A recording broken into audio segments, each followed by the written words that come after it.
Bem-vindo ao canal TP Ações. Hoje nós vamos falar da agenda econômica que pode trazer grande volatilidade na Bolsa de Valores nessa semana.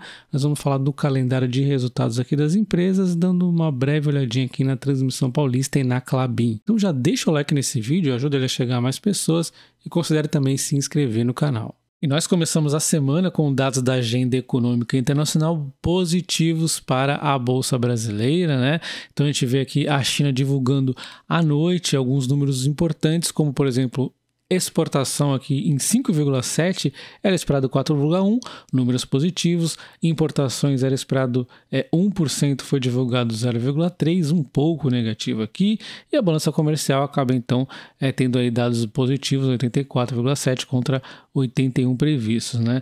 Os investimentos fixos não são tão importantes assim, veio em linha, né? Nós temos aqui o PIB aí é bastante importante, veio 3,9, era esperado 3,5 o PIB trimestral, então veio os números positivos aqui na China no PIB, tá?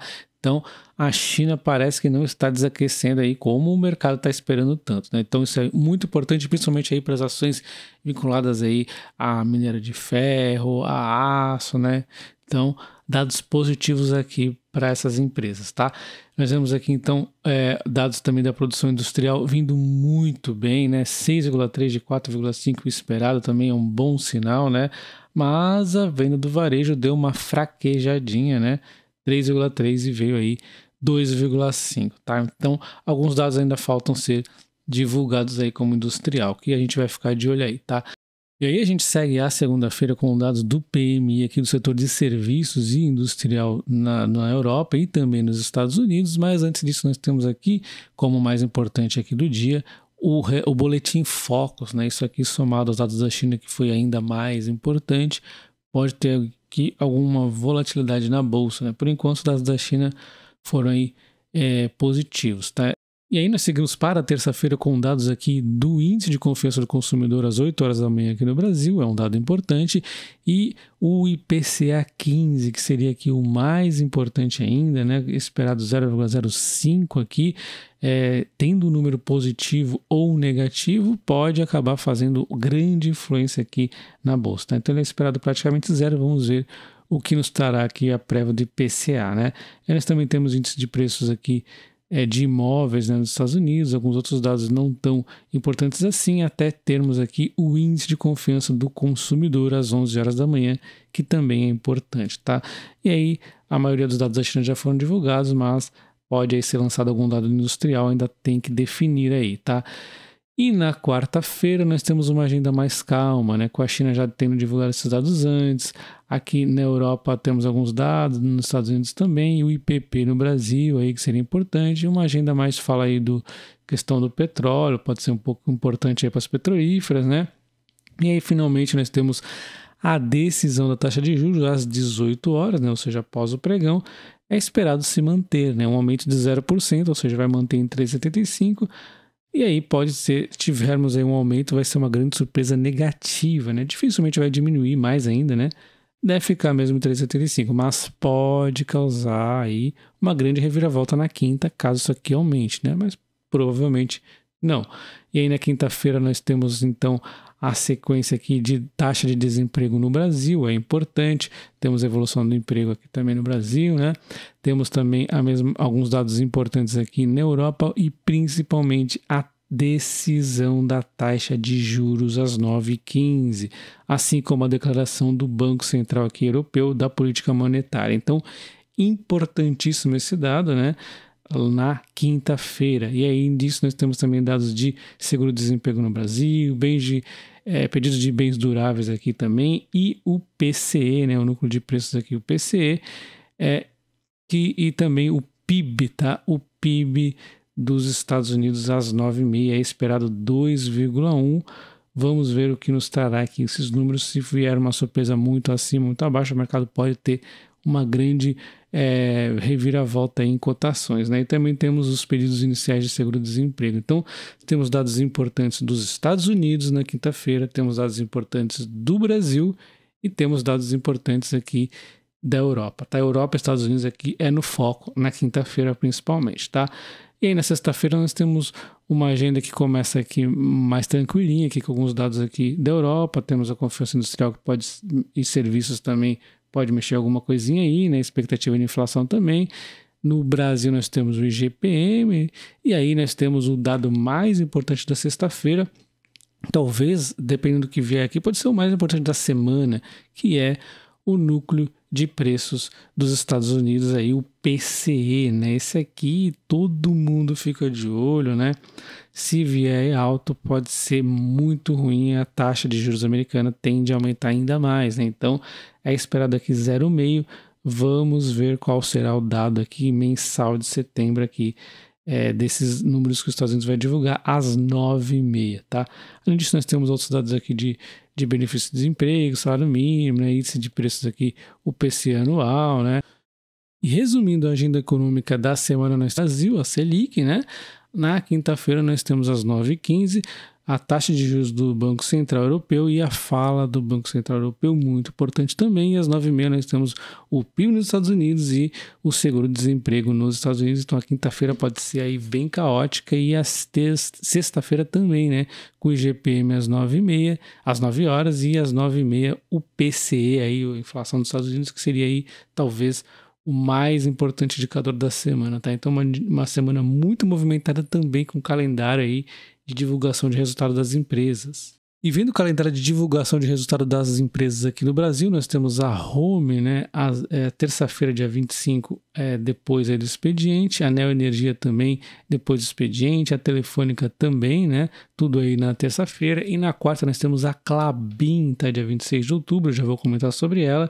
O Santander, que eu comentei no vídeo de ontem, né, sobre o que esperar do mercado, também antes da abertura, as duas empresas. E nós temos a WEG também antes da abertura, tudo isso aqui na quarta, a Aura Energia também, tá? E aí nós temos também a Dexto, a Energias do Brasil, a Klepper Weber e a Log também, e a Odontoprev, tudo após o resultado. E aí na quinta-feira nós temos a Ambev e a Gol divulgando antes do resultado, e a Grendene, a Grupo Vamos, a Hypera, a Transmissão Paulista, a Nexa, a Suzano e a Vale divulgando após aí o pregão, né? E na sexta-feira, para fechar a semana, nós temos a Uzi Minas aí divulgando antes da abertura. Dando uma olhada no que o mercado está falando aqui da Klabin e da Suzano, eles tinham um certo receio aí da questão da celulose, a celulose até que deu uma aguentada, e agora estão falando que vai ser bom o resultado do trimestre aqui das empresas. A Suzano deve reportar um EBITDA de 8,2 bilhões, né, no período aqui, sendo um aumento de 31% segundo os analistas. O volume da celulose deve permanecer sólido, estável em 2,67 milhões de toneladas. A exportação deve ser 12% mais altas no trimestre. Então a Suzano muito positivo, enquanto a Klabin, eles esperam que a Bradesco BBI agora esperam então um lucro antes de impostos aí, que chega a 2,24 bilhões, um crescimento de 22% na base trimestral. O número representa um recorde da companhia, impulsionado por preços da celulose, né, que não chegou até aquela queda toda, mais altos aí e fortes volumes, tá? Então os custos devem permanecer elevados, embora impactos nas paradas de manutenção registrados no segundo trimestre diminuam, segundo o banco, tá? E quando damos uma olhada aqui nas cotações da Klabin de verde, do celulose aqui de rosa e da Suzano aqui, os candles, realmente a Suzano e a Klabin aqui de verde caíram bastante, precificando uma queda na celulose que não aconteceu tanto. A celulose sim teve uma queda de 15% no último ano, mas ela meio que ficou, ela parou de cair, né? E com isso a Klabin e a Suzano até que deram também uma tranquilizada, né? Não houve aquela queda toda na celulose como era esperado. Se a gente for ver aqui neste ano atual, ela tá ainda até caiu menos aqui do que a Klabin e a Suzano, tá? A gente vê aqui a Klabin, ó, praticamente o mesmo comportamento da Suzano, né? Embora sejam comportamentos um pouco diferentes em termos de receita, né?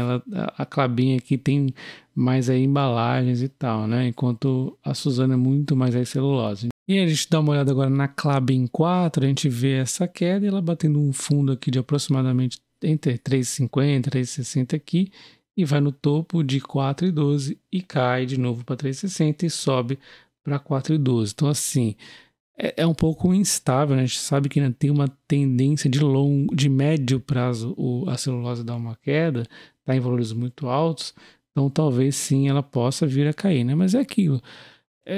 Não temos como saber até quando, né? De vez em quando, às vezes, umas comprinhas, principalmente nesses valores baixos aqui, pode ser interessante, né?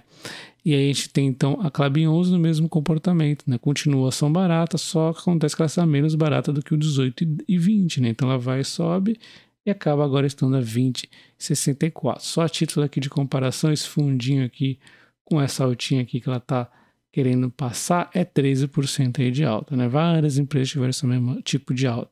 E aí, falando da Transmissão Paulista, ela também vem nesse comportamento, né? Quedas aí por outros motivos, obviamente, a BSE e vários enroscos aí. E aí ela vem nesse zigue-zague quando bate no 22,80 ou até mesmo 23, eu acho super legal, né? Mas nos preços que ela está hoje ainda é muito legal. 23,80 ainda é muito legal para essa empresa extremamente aí previsível, né? É lógico que eu não gosto muito quando ela sobe na sexta-feira aí 2,5%. Tô torcendo para que ela caia aí, porque é uma empresa super perene, né, previsível. Então, o que esperar da Transmissão Paulista? É isso aqui, a gente vai saber que nesse trimestre a gente já vai ter o IPCA reajustando, reforço melhoria, vamos ter o RBSE, novos projetos de leilão, então a gente vai ter um aumento aqui de 26% na RAP, então é muito previsível, né? E um ponto importante aqui com a Transmissão Paulista é que ela ainda não anunciou dividendos nesse ano, por conta de ter antecipado os dividendos aqui já no ano passado, parte deles, né? Por conta também dos leilões de transmissão ter atrapalhado um pouco, e agora ela deve sim anunciar. Talvez não é garantido nesse anúncio agora, mas em algum momento vai. Então, muito provavelmente ela vai anunciar na quinta-feira junto com o seu resultado trimestral, mas não há garantias em relação a isso.